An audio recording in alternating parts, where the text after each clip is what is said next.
Welcome to Pratap classes. दोस्तों, Pratap classes के YouTube channel पर आपका स्वागत है। आज है 4 जनवरी 2024 और 4 जनवरी 2024 के जितने भी इंडिया और वर्ल्ड के जो करंट अफेयर्स के क्वेश्चन बनते हैं, आज उनका हम डिस्कशन करेंगे। पूरा वीडियो ध्यान से देखना और लास्ट में आपसे क्वेश्चन पूछूंगा जिनके जवाब आपको कमेंट बॉक्स में देना होगा। आज अपने पढ़ेंगे पीएम विश्वकर्मा योजना लागू करने वाला पहला केंद्र शासित प्रदेश किस संगठन ने सैन्य अंतरिक्ष यान X-37 भी लॉन्च किया और दुनिया का सबसे बड़ा लिथियम भंडार किस देश के अंदर खोजा गया है, इनकी आज हम चर्चा करेंगे।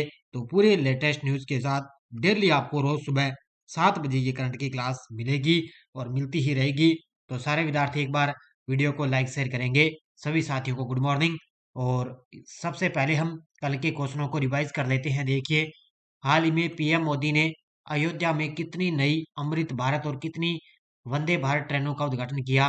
तो 2 तो अमृत भारत है और 6 वंदे भारत ट्रेनों का उद्घाटन किया है।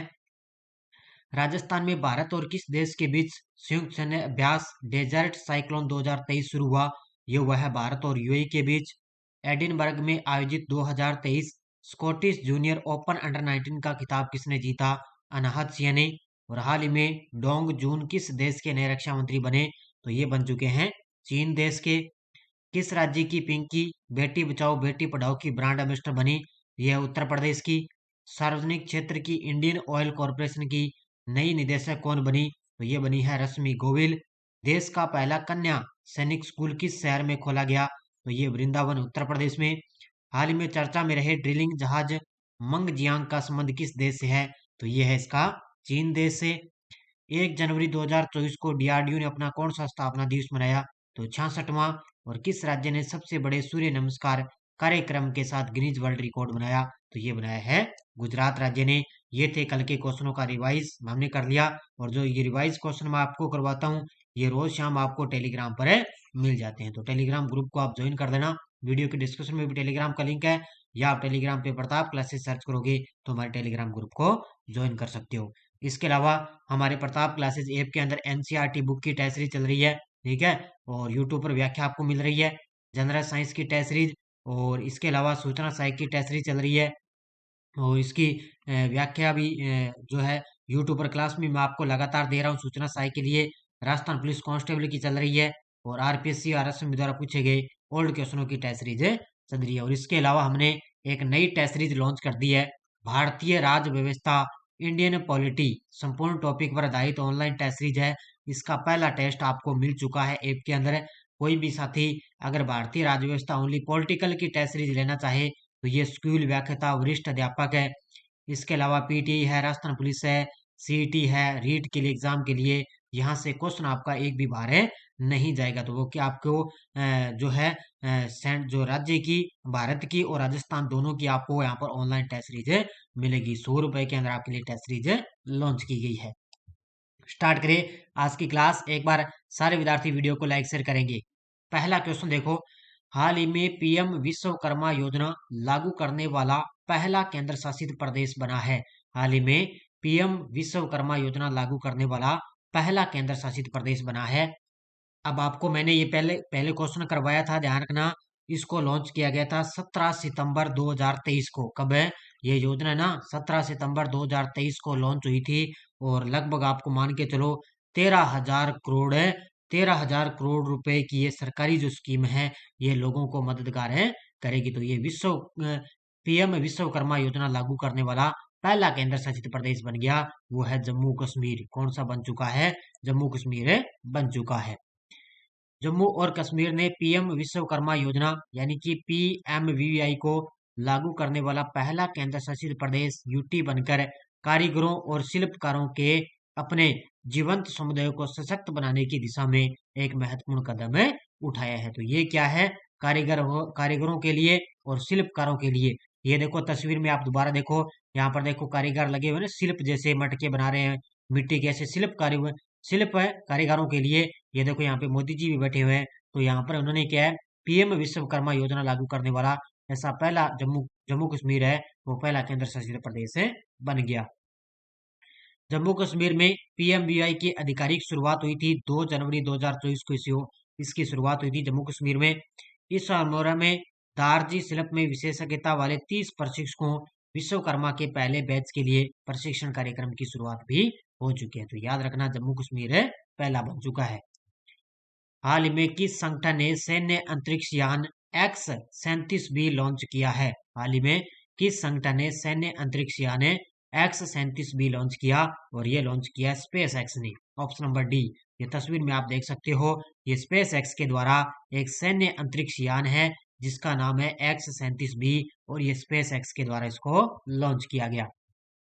देखो मुख्य तथ्य, स्पेस एक्स ने फॉल्कन हैवी रॉकेट से अमेरिकी स्पेस फोर्स के 7वें मिशन के तहत X-37 रोबोट, स्पेस प्लेन या स्पेस ड्रोन को कक्षा में इसको लॉन्च किया है। तो ये अमेरिका के अंदर है triple booster Falcon navy heavy ने फ्लोरिडा में नासा का एक कैनेडी स्पेस सेंटर है, वहां से इसको लॉन्च किया है। तो ये इसका नाम है X-37B और यह मिशन जिसे USSF 52 नामित किया गया और साल 2023 का स्पेस एक्स का ये 57वां प्रक्षेपण था। ये 2023 का ना स्पेस एक्स का ये 7वां प्रक्षेपण उन्होंने किया है। तो याद रखना, ये X-37B रोबोट है, ये स्पेस एप्लेन या स्पेस ड्रोन को इसको कक्षा में लॉन्च किया गया और ये स्पेस एक्स के द्वारा इसको लॉन्च किया गया। अगला प्रश्न देखो आपके सामने, पीएम मोदी ने किस राज्य में 20,000 करोड़ रुपए से अधिक की विकास परियोजनाओं का लोकार्पण और शिलान्यास किया है? तो प्रधानमंत्री मोदी जी के द्वारा तमिलनाडु राज्य में उन्होंने 20,000 करोड़ रुपए से अधिक की विकास परियोजनाओं का लोकार्पण और शिलान्यास किया है। कहां पर किया है? तमिलनाडु राज्य में। देखो, मोदी जी ने तमिलनाडु के तिरुचिरापल्ली, कहां पर है? तिरुचिरापल्ली में 20,000 करोड़ रुपए से अधिक की विकास परियोजनाओं की आधारशिला रखी और इस परियोजनाओं में रेल कनेक्टिविटी, सड़क, तेल और गैस और शिपिंग सहित विभिन्न क्षेत्र इसके अंदर शामिल है। यानी कि तमिलनाडु का जो क्षेत्रीय विकास है उसकी बुनियादी विकास के लिए मोदी जी ने 20,000 करोड़ रुपए की वहां पर विकास परियोजनाओं की आधारशिला रखी है। सीएम योगी आदित्यनाथ द्वारा किस शहर में यूपी के पहले फ्लोटिंग रेस्टोरेंट का उद्घाटन किया है? तो सीएम योगी आदित्यनाथ द्वारा, आपको पता है वैसे भी यूपी बहुत ही चर्चा में है क्योंकि आपको पता है अयोध्या के अंदर अभी श्री राम जी की जो है 22 जनवरी को वहां पर प्राण प्रतिष्ठा इनकी मूर्ति वहां पर उद्घाटन करेंगे हमारे देश के प्रधानमंत्री मोदी जी के द्वारा। तो यूपी के पहले फ्लोटिंग रेस्टोरेंट का उद्घाटन किया है, कहाँ पर किया है? प्रयागराज के अंदर। इसका देखो, प्रयागराज के अंदर ये देखो, ये है पहला फ्लोटिंग रेस्टोरेंट है। ठीक है, फ्लोटिंग रेस्टोरेंट है, प्रयागराज के अंदर है। इसी के साथ ये यमुना नदी के किनारे इसको बनाया गया, यानी कि कोई भी अगर जो है मतलब यात्रा करने वाले जो आएंगे व्यक्ति, वो यहाँ पर बैठ के भोजन कर सकते हैं। मुख्यमंत्री योगी आदित्यनाथ ने संगम शहर की अपनी यात्रा के दौरान राज्य के पहले फ्लोटिंग वातानुकूलित रेस्तरां का उद्घाटन किया है।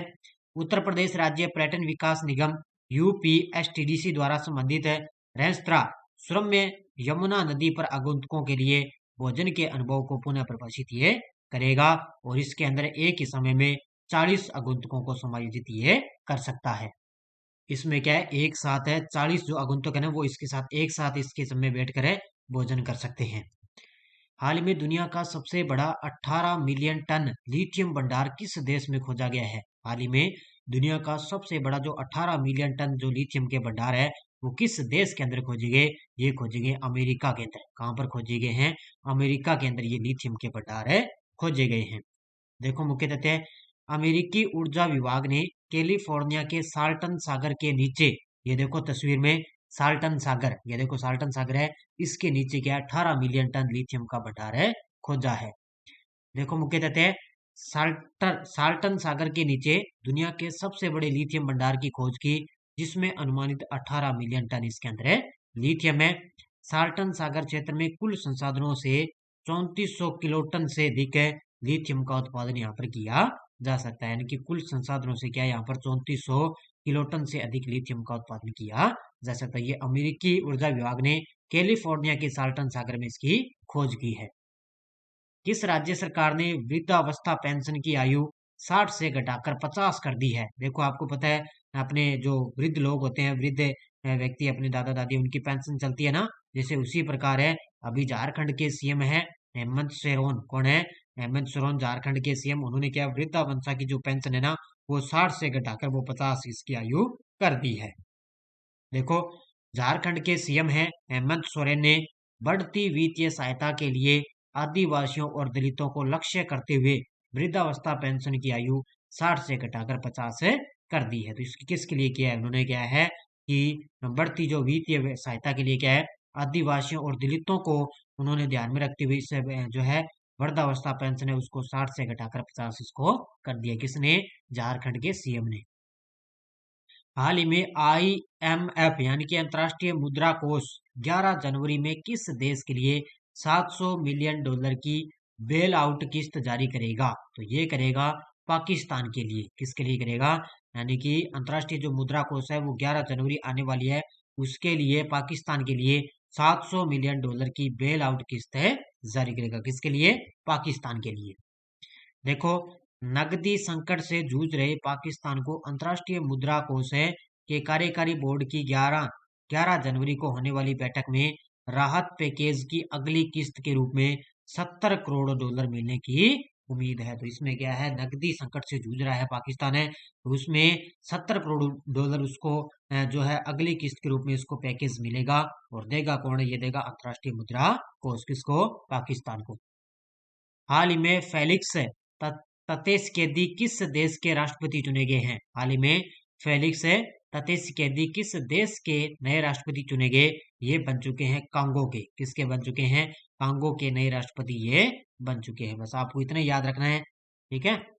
तो ये डेमोक्रेटिक रिपब्लिक ऑफ कांगो के राष्ट्रपति फेलिक्स ततीसकेदी ने एक बार फिर लगभग 73% वोट के साथ जीत हासिल की, जबकि उनके निकटतम प्रतिद्वंदी मोहिज कुटुंबी को 18% वोट मिले हैं। तो कांगो के नए राष्ट्रपति कौन बन गए? तो ये फेलिक्स ततीसकेदी ये नए राष्ट्रपति बन चुके हैं। त्वचा देखभाल के उत्पाद बनाने वाली ब्रांड निविया इंडिया ने किसे अपना नया प्रबंध निदेशक नियुक्त किया है? तो त्वचा देखभाल के उत्पाद बनाने वाली एक कंपनी है ब्रांड निविया इंडिया, और उन्होंने अपना एक प्रबंध निदेशक नियुक्त कर दिया गीतिका मेहता को। ऑप्शन नंबर 1, ये देखो तस्वीर में आप देख सकते हो, ये गीतिका मेहता है और ये ब्रांड निविया इंडिया की जो है प्रबंध निदेशक है बन चुकी है। देखो, त्वचा देखभाल के उत्पाद वाली ब्रांड निविया इंडिया ने गीतिका मेहता को अपना नया प्रबंध निदेशक नियुक्त किया। निविया इंडिया ने बयान में कहा कि एफएमसीजी क्षेत्र में 2 दशक से अधिक का अनुभव रखने वाली गीतिका मेहता देश में इस ब्रांड का नेतृत्व करेगी। बाकी आपको ज्यादा डिटेल में जाने की जरूरत नहीं है, बस ये इतना याद रखना है भी गीतिका मेहता वो इस कंपनी की निदेशक बनी है। हाल ही में पीएलआई मंजूरी प्राप्त करने वाली पहली भारतीय ईवी कंपनी कौन सी बनी है? पीएलआई का मतलब क्या होता है? प्रोडक्शन लिंक्ड इंस्टीट्यूट इसका पूरा नाम होता है, और इसकी मंजूरी प्राप्त करने वाली पहली भारतीय ईवी कंपनी बन गई, वो बन चुकी है ओला इलेक्ट्रिक। ऑप्शन नंबर 1 कौन सी बन गई? ओला इलेक्ट्रॉनिक कंपनी बन चुकी है। देखो, मोटर वाली ना, स्कूटरी वाली जैसी छोटी कंपनी है भारतीय कंपनी ओला इलेक्ट्रॉनिक कंपनी, ये पीएलआई से मंजूरी प्राप्त करने वाली पहली भारतीय कंपनी बन गई। देखो, मुख्य तथ्य, भारत के इलेक्ट्रॉनिक वाहन ईवी परिदृश्य में अभूतपूर्व विकास देखा जा रहा है, क्योंकि आईपीओ से जुड़ी इलेक्ट्रिक स्कूटर कंपनी ओला इलेक्ट्रॉनिक ने सरकार की प्रोडक्शन लिंक्ड इंसेंटिव पीएलआई योजना के लिए पात्रता हासिल कर ली है। ये प्रोडक्शन लिंक्ड इंसेंटिव है ना, ये एक सरकार की योजना है, और इसके लिए अभी ओला इलेक्ट्रॉनिक ने इसके लिए पात्रता हासिल कर ली है।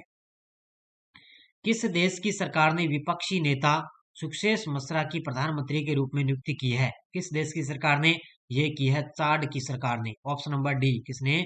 चाड देश की जो सरकार है उसने विपक्षी नेता सुखदेव मिश्रा की प्रधानमंत्री के रूप में नियुक्ति की है। ये है तस्वीर में आप देख सकते हो, ये है सुखदेव मिश्रा, और ये चाड के नए प्रधानमंत्री बने हैं।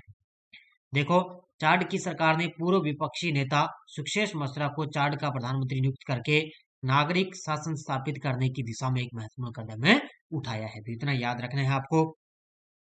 यह टेलीग्राम ग्रुप है, कोई सूचना आती है, कोई लिंक आता है, कोई नोटिफिकेशन वगैरह आता है, कोई करंट का वगैरह क्वेश्चन आ गया, सब आपको टेलीग्राम पर मिल जाता है। पिछले वीडियो क्वेश्चन क्या था? प्रधानमंत्री मोदी जी 14 फरवरी 2024 को किस शहर में हिंदू मंदिर का उद्घाटन करेंगे? तो ये करेंगे अबू धाबी के अंदर। बहुत सारे विद्यार्थियों ने बड़े शानदार तरीके से जवाब दिए थे, उन सभी को हार्दिक शुभकामनाएं। और इसका जवाब आपको कमेंट बॉक्स में देना है कि हाल ही में 16वें वित्त आयोग का अध्यक्ष किसे नियुक्त किया गया? केसी नियोगी, डॉक्टर अरविंद पनगडिया, एन के सिंह हैं, इनमें से कोई नहीं। और साथ में मुझे ये भी बताओगे कि संविधान के कौन से अनुच्छेद में वित्त आयोग का गठन दिया गया, यानी कि गठन वगैरह है कोई इसकी वित्त आयोग का थोड़ा अनुच्छेद आप मुझे कमेंट में बताओगे, क्योंकि मैंने जब इसका क्वेश्चन करवाया था तब मैंने आपको मुख्य तथ्य में अनुच्छेद वगैरह सब बताए थे। तो ये भी आप मुझे साथ में कमेंट में जरूर बताओगे, ताकि आपको बढ़िया तरीके से वित्त आयोग के बारे में कुछ याद हो सके। तो आप सारे विद्यार्थी वीडियो को ज्यादा लाइक शेयर करते रहना। ये थी आज की अपनी बढ़िया तरीके से क्लास। और शाम को मेरे ना 8 बजे RBSC राजस्थान अध्ययन की क्लास आती है, रोज शाम को 8 बजे। और मैंने आपको कक्षा 6, 7, 8, 9 कंप्लीट करवा दी। आज शाम 8 बजे आपको कक्षा 10 का रिवाइज आपको मिलने वाला है। तो जो RBSC राजस्थान अध्ययन की बुक है ना, उसका रिवाइज क्लास आपको रोज शाम 8 बजे दिया जा रहा है। और ये अपनी वार्षिक करंट अफेयर्स 2024 की नई टेस्ट सीरीज लॉन्च होगी, जिसके अंदर आपको डेली करंट अफेयर्स का टेस्ट मिलता रहेगा। तो धन्यवाद। जय हिंद, जय भारत।